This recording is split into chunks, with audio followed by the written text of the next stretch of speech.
I used to believe that the worst kind of silence was the one that followed an argument. I was wrong. The worst silence is the one that slips into your home without permission, quiet, invisible, and cold enough to make you question whether love ever really lived there at all. That silence began on a Thursday. The day felt ordinary in every way that mattered. Filtered sunlight on the kitchen tiles, the hum of the kettle, Liam humming faintly in the shower. Ordinary, until his phone buzzed on the counter. I didn't mean to look. I never do. But the screen lit up, and curiosity, innocent, reflexive, turned into something heavier. A message previewed across the glass. I miss you already. There are words that rearrange your heartbeat. Those 4 did. I remember calling his name, voice trembling between disbelief and dread. He appeared in the doorway, towel over his shoulders, water still tracing lines down his neck. When I turned the phone toward him, time seemed to hesitate.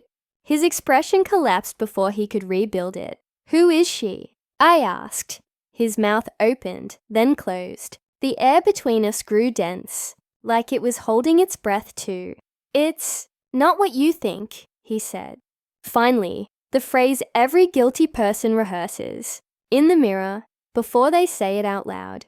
I waited for the rest, for the explanation that would unmake the fear already, blooming inside me, but it didn't come. Instead, he looked past me, as though the truth was something hiding just beyond the wall. That was when I realized how fragile our marriage had become. One message, one glance, and the world we'd built started to tilt. Later, I would tell myself it might still be salvageable. That love deserved more than a single moment of doubt. But even then, deep down, I knew something irreversible had already begun. Because it wasn't only the text that betrayed me. It was his silence, the way he chose stillness over confession. And I, standing there barefoot on the cold kitchen floor, understood that sometimes the story of a relationship doesn't end with shouting. It ends quietly, with a single unanswered question. I wish I could say I stopped there, that I walked away, or forgave him, or did anything definitive at all. But curiosity is a dangerous thing. It pulls you toward the fire, even when you know it will burn. That night, when he fell asleep pretending not to notice my tears, I stared at the ceiling and thought, if he won't show me the truth, I'll find it myself. And just like that, the silence that began in our kitchen grew into something larger, something that would change everything that came after. Liam and I had been together for nearly a decade, 6 years married, 4 years learning how to be. People often said we were the kind of couple who made love look simple. Maybe that's what fooled us most. We stopped noticing when effort turned into habit, when conversation turned into routine. He was the calm one, the kind who smoothed tension with half smiles and quiet gestures. I was the one who filled the silence, who believed that talking meant fixing. Together, we formed something steady, but not unbreakable. Our home was small, sunlit, and always smelled of cinnamon. The kitchen counter was cluttered with coffee cups and half-read books. It was a life that looked warm from the outside, but inside, something had started to cool. The first time I noticed the distance, it wasn't in the way he spoke. It was in the way he stopped listening. His eyes would drift past me during dinner, toward the quiet space behind my shoulder, as though I'd turned transparent. I tried to ignore it. I convinced myself it was exhaustion, deadlines, life pressing in too hard. But even the air between us had changed. It hummed with the static of something unspoken. Then came her name, Emily. It arrived casually, over dinner, the way unimportant details do. Emily designed the new wing, he'd said, twirling pasta on his fork. The name hung in the air for only a second, before dissolving.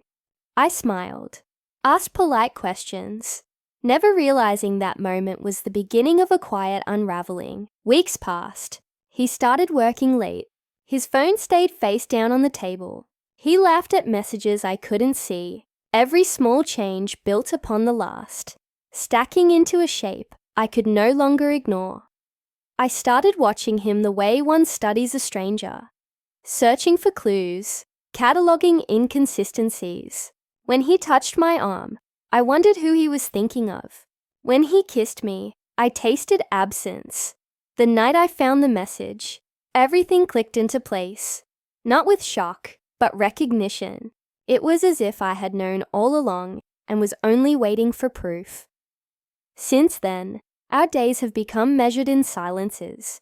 He tries to act normal, but guilt has a weight that drags behind him like a shadow. I can feel it even when he doesn't speak, and I'm caught between wanting to confront him and wanting to see how far the lie will go. Maybe I need to hear it from his lips, to watch the truth shape itself in his voice. Because love doesn't die with betrayal. It lingers, torn, bruised, desperate to make sense of the wreckage. And though I haven't told him yet, I already know what I'm going to do. I'm going to let him keep lying, just long enough for him to believe he's safe. Then I'll show him what happens when the truth finally comes calling. The days that followed unfolded like scenes from a play neither of us had rehearsed. Each morning began with politeness instead of warmth, with, "Did you sleep well?" instead of, "Good morning." Our voices sounded careful, as though even the air between us had become fragile. Liam moved through the apartment like a guest. Quiet, deliberate, never meeting my eyes for too long. I told myself I was studying him for truth, but really I was memorizing the ruins. Every gesture, every hesitation became a clue in the map of his guilt. One evening I decided to test the silence. "You're late," I said casually as he entered, loosening his tie. "Traffic," he muttered. I tilted my head. "Or Emily." The name landed like glass shattering. He froze, fingers tightening on the knot of his tie. "Why would you say that?" "Because," I replied softly, "you don't lie well anymore." He exhaled, long and heavy, like he'd been holding his breath for weeks. "Anna, please, don't turn this into something it's not." "I'm not turning it into anything," I said. "It already is." Our eyes locked, his filled with guilt, mine with exhaustion. There was no anger left, just the hollow ache of something already lost. Later that night, while he showered, I sat on the bed, scrolling through my phone. His social media, hers, their mutual posts, pieces of a puzzle that no longer required solving. There they were in conference photos, standing too close. A caption read, "The dream team at it again." My stomach twisted. It wasn't about physical betrayal anymore. It was emotional treason, the kind that rewrites intimacy in whispers and shared glances, the kind that builds a secret world without you in it. When he came out of the bathroom, I asked quietly, "Do you love her?" He froze. The question was a blade, and he knew it. "No," he said finally, but his voice lacked conviction. I nodded, because I already knew the truth. Whether he loved her or not didn't matter.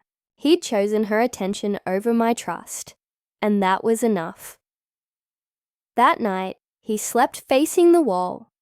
I lay awake, watching his back rise and fall, wondering when exactly our marriage had stopped being a partnership and become a performance. In the morning, I caught him typing a message before work. His thumb hesitated over the send button when he noticed me watching. He smiled faintly, too faintly, and pocketed the phone. And that's when the idea took root. If he wanted secrecy, I'd give him honesty. If he wanted to hide, I'd bring everything into the light. He wanted to see what would happen if he crossed that line, so I decided I'd show him. It happened on a Sunday, the kind of day that pretends to be peaceful. The sky was soft with early light, the coffee smelled rich, and for a brief moment, I almost believed we were ordinary again. Then Liam's phone vibrated across the table, shattering the illusion like thin glass. This time, I didn't look away. He reached for it too quickly. The kind of instinct that only guilt can teach. "Still, traffic updates from work?" I asked, His jaw tightened. Anna, please, can we not do this right now? We've been not doing this for weeks, I said. Maybe it's time we did, he sighed, defeated, and set the phone down between us. The screen blinked once, then went dark. Fine, he murmured. You want the truth? You'll have it. It wasn't a confession, so much as a release. Words poured out of him, disjointed, trembling, searching for justification where none existed. He told me about late nights at the office, about Emily staying to help, about one evening when exhaustion turned into touch. I sat there still, my heart beat loud in my ears. The world didn't crumble, it simply went quiet. When he finished, I asked one question. Did you love her? He hesitated. The silence between us lengthened until it became an answer. Something inside me shifted. Not rage, not heartbreak, but a strange heavy calm. Then you owe her honesty too, I said, rising from my chair. Because she deserves to know the man she's waiting for is still married. He blinked. What are you doing? Ending the silence, I said. I walked out before he could stop me. My hands trembled as I dialed her number, found through a mutual contact. When she answered, her voice was soft, cautious. Emily, this is Anna, Liam's wife. The pause on the other end was long enough to taste. I thought you were separated, she whispered. No, I said simply. We're not. A small sound escaped her, something between disbelief and shame. He told me it was over. It is now, I replied. We met the next day in a small cafe. She looked fragile, like someone who just discovered a part of herself she didn't recognize. There was no hatred in me, only clarity. You're not my enemy, I told her. You just believed him. Tears welled in her eyes. I'm sorry, I nodded. So am I. When I left the cafe, the sun was already setting, streaking the sky in bruised shades of pink and gold. I felt strangely light, as if the truth, once spoken, had finally set me free. Liam wanted to see what would happen when he blurred the line between loyalty and desire. Now I'd shown him. It has been a year since the truth found its way out, since the walls of our quiet home stopped echoing with unspoken things. I moved out first. Just a few boxes, some clothes, the framed photo from our wedding I couldn't yet throw away. The apartment felt too still without him, but silence began to sound different, less like punishment, more like peace. Liam and I haven't seen each other in months. There was one final conversation, short and unremarkable, where apologies felt like dust in our mouths.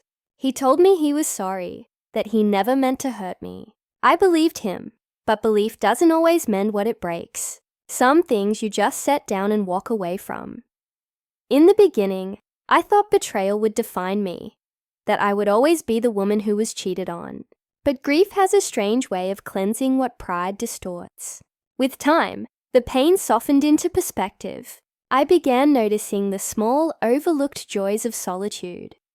The hum of morning light through the curtains. The quiet ritual of making coffee for one. The freedom of not waiting for a text that may never come.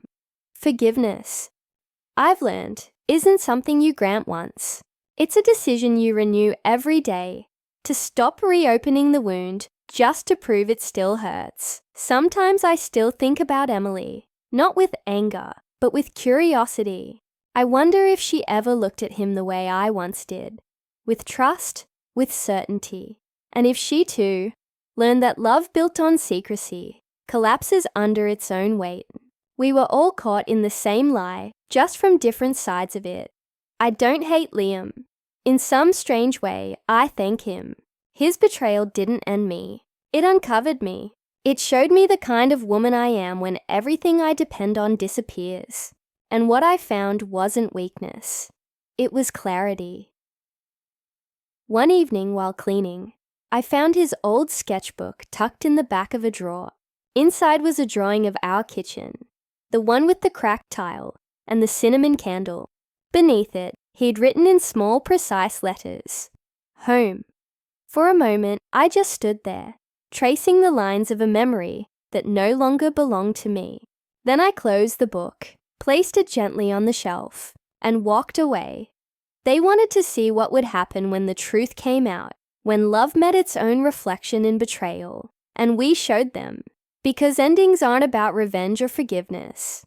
They're about survival, about choosing yourself in the quiet aftermath of everything that broke you. And in that choice, I finally found something real, something I had been searching for all along, myself.